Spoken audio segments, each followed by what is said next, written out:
Welcome to Laurier's Teaching Excellence Conversation Series. I'm Deborah Van Eyneton, Academic Director of Teaching Excellence and Innovation at Wilfrid Laurier University. Today, I'm with Danielle Law from Laurier's Psychology and Youth and Children's Studies programs.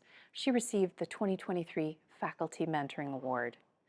Danielle has earned a reputation not only as an impactful scholar and teacher, but as a mentor who guides students beyond the classroom and is invested in their continued career-long success.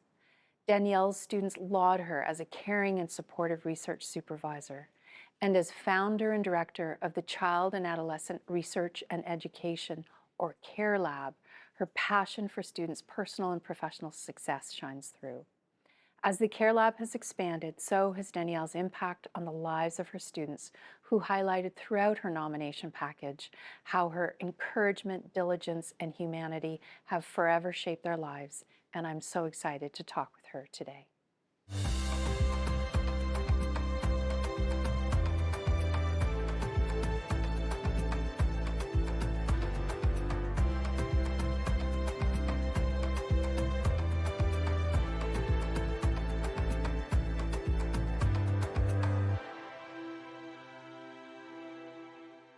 So Danielle, thank you so much for joining me here today.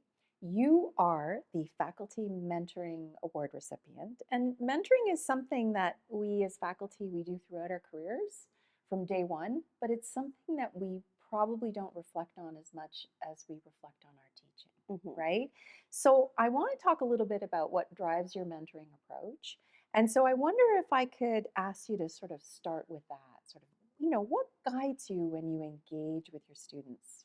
I don't really think about mentoring too much, as you had mentioned, but it's really about in general about building relationship with my students. So how can I get to a place where they can trust me and I can trust them? So it's a bi-directional relationship, and one of the first things that I tell my students is that we're on the same team. We are on the same side. I want you to succeed. You want to succeed. So, how can we do this together? And oftentimes, I will remind them that red means love. So, all the comments that I give Oh, on that's your great. I paper, like that. I like that. Yeah. because oftentimes when students receive comments, they get very mad at the instructor and think that we're against them. But we're not. This is feedback um, to help improve things and to enhance learning. And so when I remind them that red means love, it means that I cared enough actually to read your stuff and to read your work. And it takes a lot of time to put in all the red. Absolutely. Absolutely. And I try to help them remember that that feedback is meant to not make them feel bad, but to help improve their growth and improve their work over time in the course. One thing that's really unique about your approach, though, is you really do start on day one. Like, it's first year students. That's unique. But I can imagine it's also challenging. Yes, it is challenging because the first instinct is to get very angry at the instructor when they see all the red. But then you meet with them, and I remind them all the time. This means that I care, and I want you to succeed in this course. And the best way to help you succeed is to give you feedback. If you don't get any feedback, how are you going to know how to improve? And likewise, I want them to give me feedback. So I often ask them, like, where's my red? Like, I would like to know how I can improve my teaching and how I can improve things to foster your growth. And because I teach not only in the classroom, but I also have my research lab, Yes. there's a lot of trust building that has to happen there. And so I, I really try to work on building that trust, building that reliability. They need to trust me that I have their back, that I am looking out for them, that we're on the same side, that I truly want them to succeed and do well. And likewise, I need to trust them to get the work done, especially for our research projects, to be timely, to be reliable, to communicate well if they're not able to finish something, which is totally fine as long as we all know. So, how can we really work together to be a team and learn together and grow together in whatever project it is that we're working on? Let's talk a little bit about your lab because another really unique approach, the C.A.R.E lab, or the Child and Adolescent Research and Education Lab, that's right. You started it in 2012, Mhm. and it looks at how children, adolescents, and young adults develop cognitively and socio-emotionally, right? Can you Mhm. talk a little bit about when you started the lab and you got things going, and how your mentorship model, which is really you've created these wonderful pyramids of mentorship. I was thinking that when I was reading your dossier. So maybe you could just talk a little bit about what you've done there. Yeah, so it started out very small in 2012 when I first came to Laurier. I just kind of made an announcement in an intro class that this is the work that I do. And at that time, it was focused primarily on cyberbullying, which is connected to social emotional learning. And three students came up after class and said they would love to help me with my work. And so it started out with just the three of us. And we started, working on some small research projects. I was just getting started at Laurier, so we were all kind of learning about the processes together on how things work here and coming up with some new ideas. And yeah, it was just the three of us. And then the next year after that, it grew to 8. And now we're 11 and a half years in, and we have about 50 members. And it's giant. And now I'm learning with them on how to make the lab manageable, to manage all of our projects. We have a lot of things on the go now. Our lab has 4 kind of pillars. We have the research pillar, community outreach pillar, knowledge sharing and mobilization pillar, and community connections pillar. And we have different projects that we work on for each of those groups. And yeah, it's become exciting and also challenging managing so many students and then so many projects at the same time. So tell us how you have organized the students under the pillars, because I think that's really interesting. Yeah, so I have graduate students who do a lot of the leadership components because they do have a lot of knowledge and more growing knowledge on the research process and what knowledge mobilization actually is. Yeah.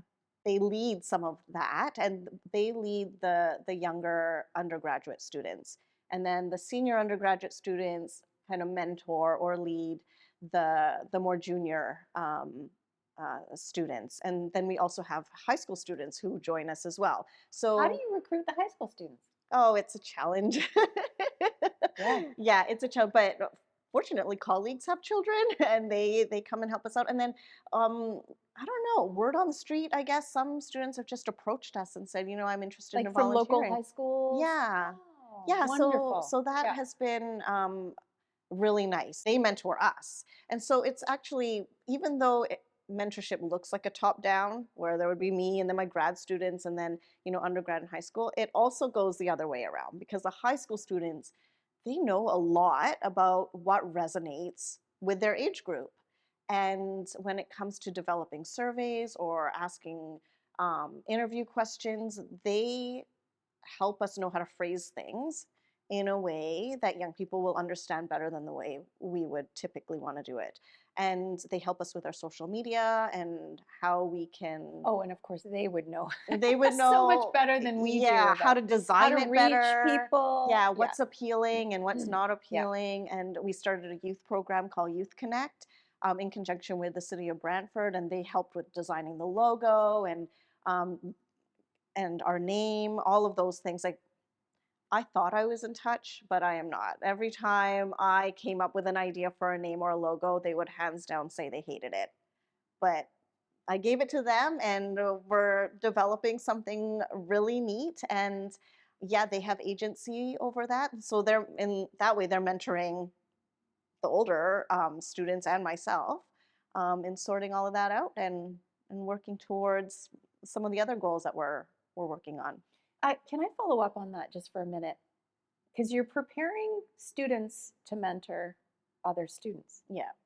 So engaging in projects, obviously, right? Getting feedback on some of your research.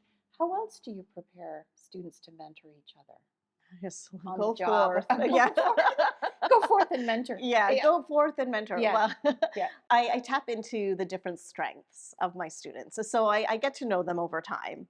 And some are very strong at knowledge mobilization and creativity. Some are very strong at research aspects. Some are very strong at writing. And so I'll pair, for example, someone who might be more skilled in writing with someone less skilled with writing and say, okay, how about you two work together? When you finish writing your piece, send it to the more experienced writer, and then they'll go over it, and then it comes to me. So then there's like a scaffolded approach to how we we work on a single project. It's a Same, team of 50.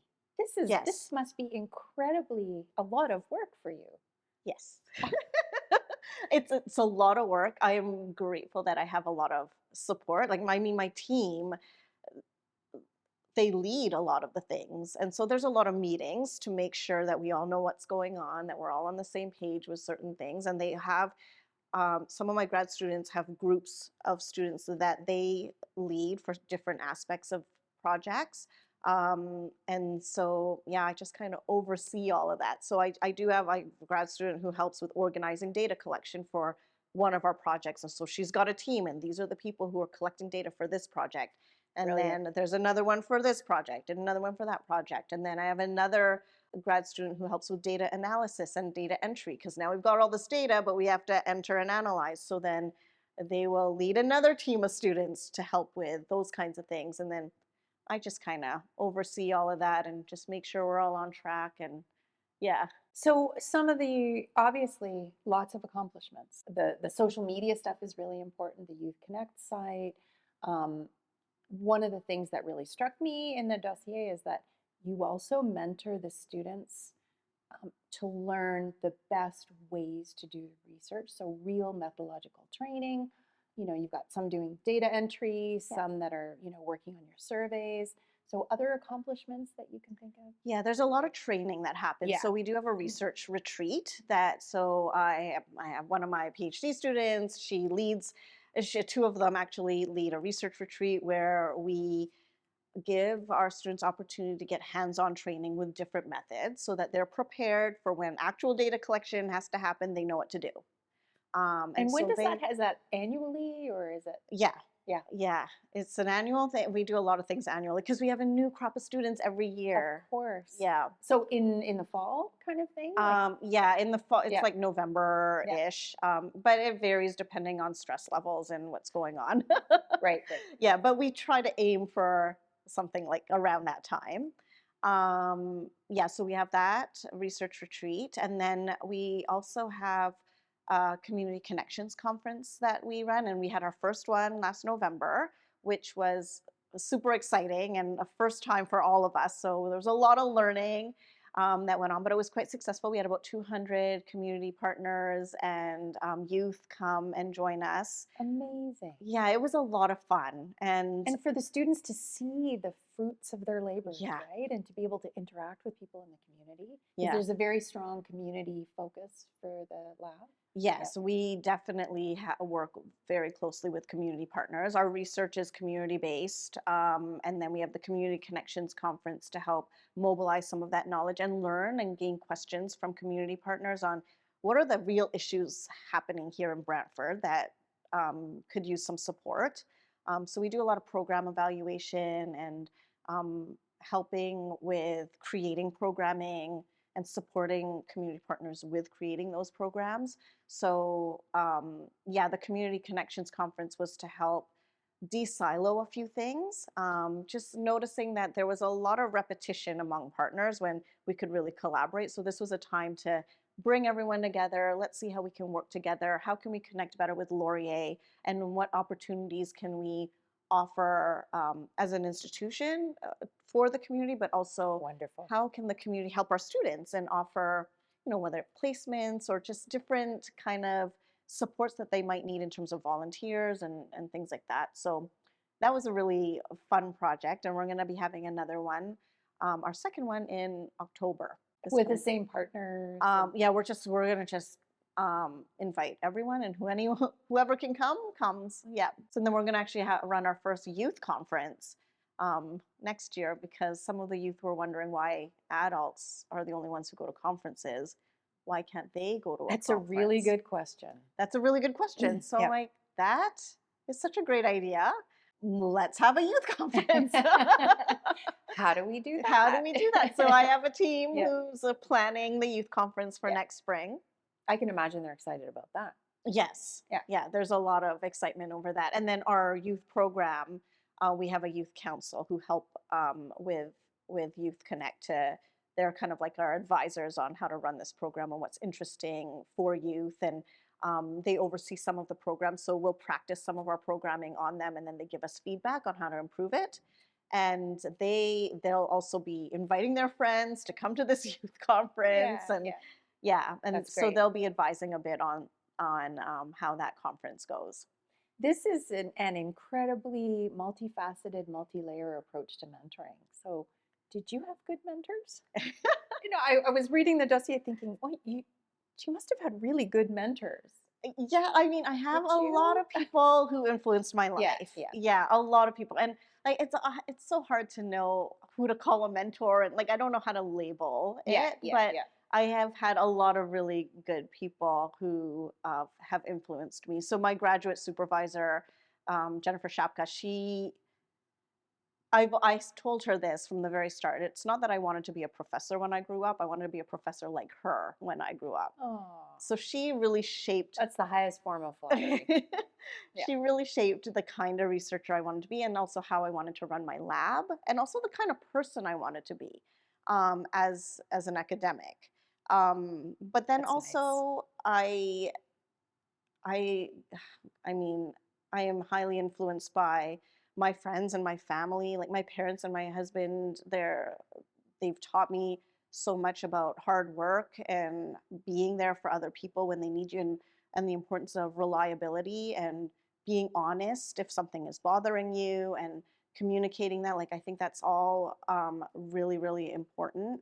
Um, and then my grandparents actually have influenced me a lot. I didn't get to spend too much time with them, but knowing how hard they worked, like they came from poverty and they are immigrants and they struggled As beyond what many I can do. imagine. Yeah. And they raised, like my grandmothers raised 8 to 11 children in poverty, and they've all come out doing very well in life. And now there's me who doesn't know what poverty is. Like I grew up with a lot of privilege, and it's because of all of their sacrifice and hard work and perseverance and resilience through all of that challenge and all the things that are not in our control. And so that really taught me a lot about persevering and grit Hmm. and where hard work can take you and focusing on the things that are in my control and not the things that are not in my control. So I learned a lot about that from them. And then my students are, I mean, I learned so much from my students. Well, your Yeah. personalized approach too. I mean, you can really reach out to students, and I see what you're talking about, the trust relationship, and trying to create a longer term connection that you can both nurture. Right? Hmm. They're here 4 years, 5 years, Sometimes more. 6 years Sometimes more. 6 years. Yeah, Yeah, because yeah, if I've known them since first year undergrad and then they progress into grad school, and many of them even yeah. after graduating still stay with the C.A.R.E lab. Like I have, the reason our membership is at 50 is because I have a lot of alumni who still help out. um, That's great. it's But that amazing. also speaks volumes about your mentorship. They don't want to leave, right? Right? It's a security blanket of some sort. I'm not sure. Maybe Yeah. attachment issues, but No, but that's you're yeah, creating this chain of influence, right? That goes from your alumni all the way down to your first year student that puts up their hand in class and yeah, says, "I'll join," yeah, right? yeah. Which is really wonderful. It's a lot of fun, and I love seeing their growth over time, and they teach me a lot. And some have gone into academia, some Some into are the Tell us going about where they into are. Yeah. Tell us about where they so are. yeah, some are on their path towards academia, so they're working on their PhDs and stuff, Yep. and their hope is to become faculty one day. I have some who have become counselors and therapists, others who've gone on to teaching, some have become speech and language pathologist, yeah, working in that Wonderful. area. Yeah, so it's quite broad. Yep. Bunch going to grad school and then seeing where that takes them. And your network widens Yes. and Each deepens and time. widens and deepens. Right? Yeah. Yeah. Every time. Yeah. Wonderful. Has your approach to mentorship changed over time? What I sense from you is that you kind of try things and then you add something else and then you add something Yeah. else and then you've got this, 4 pillars and multiple layers and That's a precisely wide, it. okay, Yeah. widening network. Yeah. Yeah. Yeah. It just kind of happens somehow. Yeah, because I mean, I started out with 3, and we were fumbling around. Just okay, we'll just do some research now, and oh, maybe we should share this. Okay, let's add this part. Oh, wouldn't it be cool if we like brought this out to the community? Okay, let's add this part. And now I have more members, so there are more people to take things on, and the more people there are, the more ideas there are, and so then it just keeps growing from there. And anytime someone has an idea, I will let them experiment with that and I see love it. what happens. Yeah, like one of my students, she wanted to create a community around crocheting, and because it's a really tangible way to calm down, and it's a new skill that you can learn, and it's good for self-care, mental health. It's a And good anybody can hobby, learn it. and anyone can learn it. So she created a crochet club, and I was kind of like, My daughter okay. did too. Oh Yes, in her high school. That's funny. Oh, Yeah. it's Yep. becoming quite a thing. It is. And It I is. wasn't sure where It it was is. going to go. I'm like, Yeah. okay, you let's do this Run with crochet that. thing. Let's Yeah. see what happens. It is I never thought it would explode, but so many people are interested. Now faculty and my colleagues want to join our crochet club, and we knit or not knit. We crochet these winter headbands, and we put them in packages with other winter supplies, and we put them all over Brantford, and the folks in the community can just take a bag of winter care items that includes our This crochet is something else headbands. I know that you do with your students, right? You're Yes, our collecting outreach. things and providing warm clothes for people in the community. Yeah. Yeah, so that's our outreach initiative. Yeah, so we do Wonderful. collect food and things like that for the youth shelter and the folks on the street. How do we build a culture of mentorship in our departments, right, or our programs? Particularly when I would say mentorship often focuses on graduate students, right? Mhm. Because the relationship with your research is closer.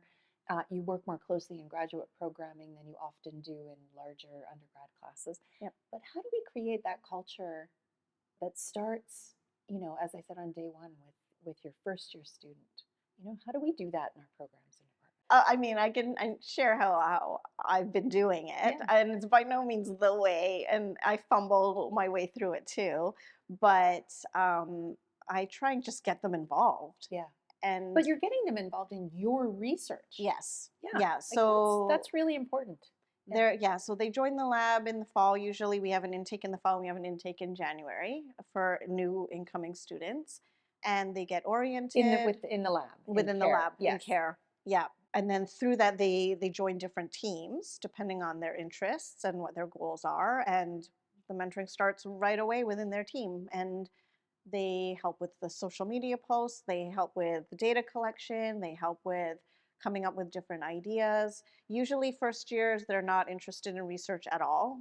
They find it intimidating, they don't know what it is. So they usually start with, either knowledge mobilization or our outreach. Sure. Sure. So then they get their feet wet, they get to know some of the grad students and some of the senior students, get some mentorship in that way, and then they slowly start becoming interested in research. And we do something called Research Spotlight. And this is where students, they read an article and then they summarize it to the rest of the lab and try to present it in an accessible way.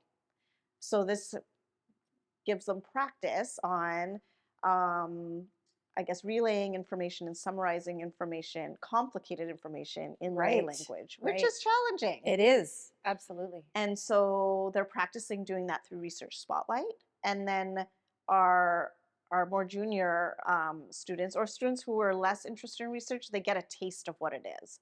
And then if they're interested, they can join Research Spotlight the next year, practice, and then they can engage in some of our research projects after that. This is a high impact practice, right? Engaging students in research through courses or outside of courses. Mhm. Wonderful. One of the things I would say, though, when I look at everything that you do, this takes a whole heck of a lot of energy, right? And time. So Yeah. how do you stay up all the time? How do you keep your energy flowing into this? Because you're working at so many levels at once, in so many areas, across these pillars, inside the institution, outside the institution. How do you keep yourself revved up, right? Have a Make good it cry. sustainable. Yeah. Yeah. Yeah. Make it crocheting. Crocheting, exactly. Yeah. Which actually is Yeah. really Yeah. helpful. So there are one, I find the work itself very meaningful. Yeah. Like I love my job. I just love it. I love getting up and doing all the things. The thing that makes it stressful is the deadlines, and having that time pressure to get it Yes. done. Yes. But I find the But we work need them. itself. We We need need them. the deadline. Exactly. We need And them, the students otherwise. need them too. Yeah. Otherwise, nothing gets done. That's right. So you do need the deadlines. So they're a nice guide. But I love all the aspects. Like, it brings me a lot of joy. It brings me a lot of meaning. So I think that invigorates me. But then also, obviously, it gets to, grading is not that fun, and there are aspects of the job that can be more tiring. But I do try to. So every morning I do practice mindfulness every morning, for about 20 minutes, and then I exercise almost every day. That also helps me um, process, get some downtime, but Yeah. also invigorates me. Like, I get a lot of energy after exercising. So that helps a lot too. And then I really do try and make sure I get my 8 hours of sleep. And I tell my students that all the time. Like, you Go to bed. go to bed. Don't stay up. Yeah, stop emailing me at 3 in the morning. Just don't do that. I think we could tell Yeah. some of our colleagues that too. Yeah, actually. We need to model the behavior. Yeah. But it's incredible how much a good night's sleep, like, what that does to your mood and your daily functioning. And our students are not getting enough sleep. No. And then Yeah. we wonder why they are Not producing. not producing very well. So I try to remember or remind them that self-care is something that we have to practice every single day. It's, you take care of yourself each day, just like you would take care of a baby or take care of a pet. You're not just going to take your pet for a walk when it's an emergency. Like, you take them for a walk every day because it's good for them. You feed them well and good food every day because it's good for them. And same for us. We should be moving our bodies each day because it's good for us. We should be eating healthfully every day because it's good for us, and sleeping, um, because that's how we care for each other, or for ourselves and each other, because we can't give to others if we are depleted ourselves. And so I try to remind them of that, because oftentimes there's this idea that we're going to offer self-care when we're in crisis. So when we are noticing we're super stressed out Right. and we're on the verge of a breakdown, oh, well, this is when I'm going to take a bubble bath, right? Like, that's Too little, too late. Yeah. That's not Yeah. going to do much. No.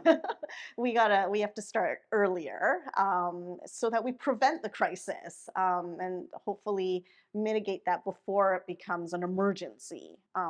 And that's what I try to remind them is, let's try not to get to that point where it's an emergency. Let's every day do a little bit, and um, and then for over the long haul, it'll be more sustainable for your overall well-being. One of the things that I think you model too is, care in community, or care through community, right? So you're creating communities of people who have each other, you know? Crocheting is one piece of it, but you're creating these teams, Mm-hmm. right? And relationships with you, and that's also a great form of care. Yeah, they Yeah. really appreciate each I'm other. sure they do. Like, I'm Sure they so do. glad they have each other through all the tough And times. without the lab, they might not have those connections, Yeah. right? Yeah. That's And I think that's why so many stay on after, yeah.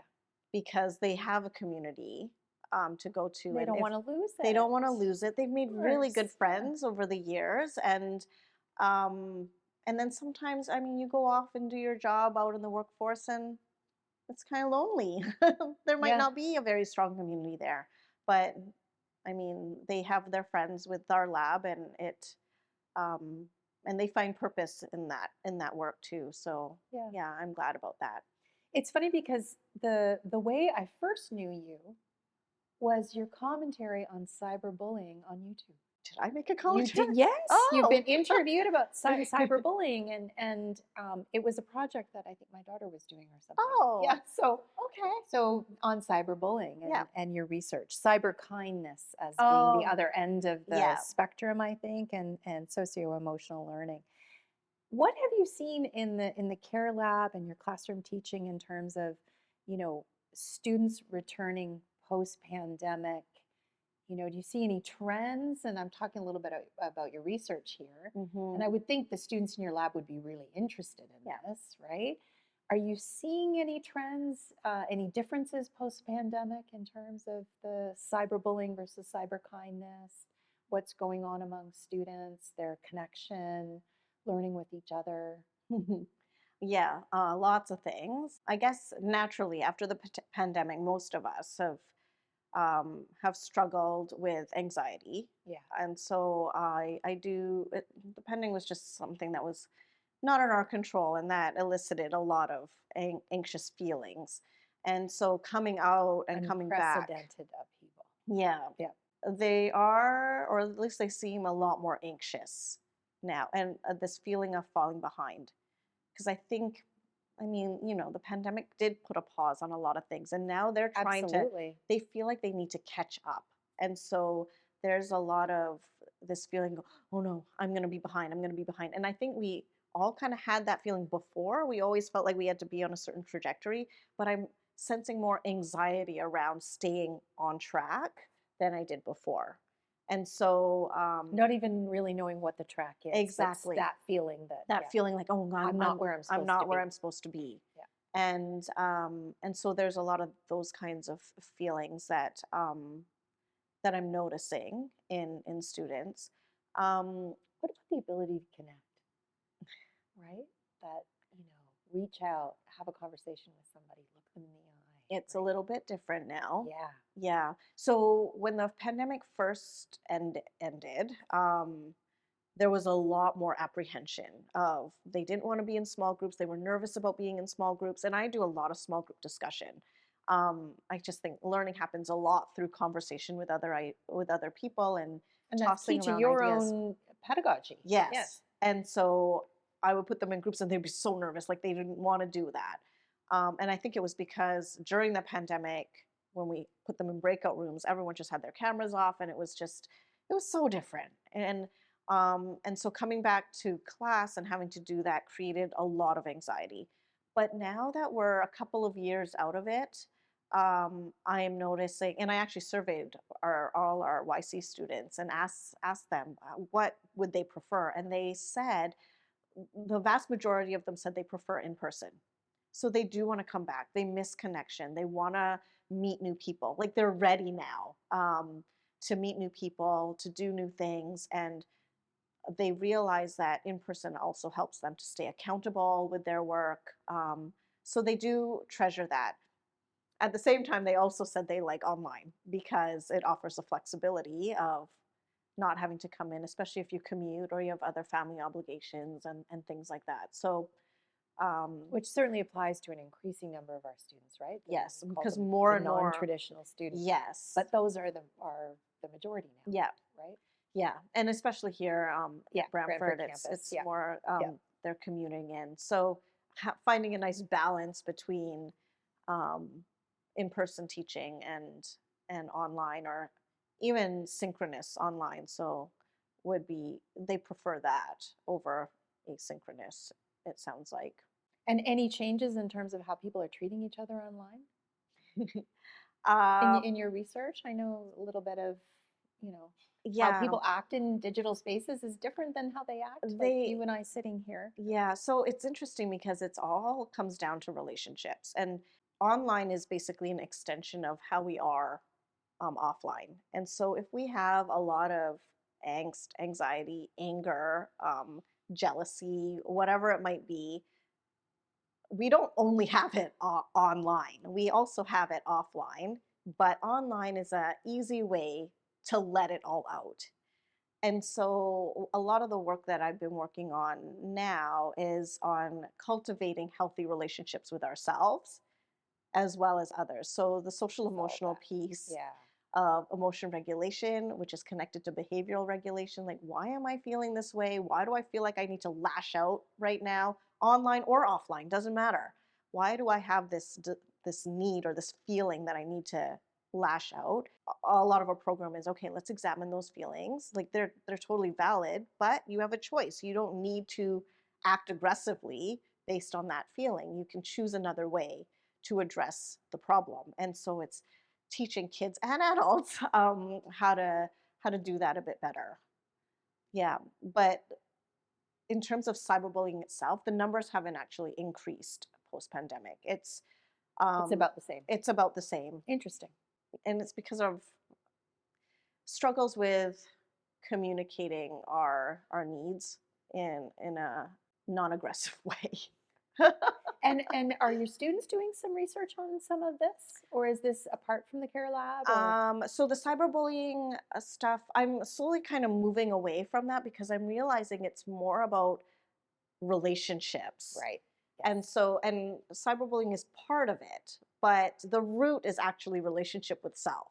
And so I'm moving more towards that. But I do work with colleagues at UBC um, who focus on cyberbullying. So we have a study. It's between my colleagues at UBC, Tanzania, and China. Yeah, it's a big study looking at cyberbullying differences across the continents.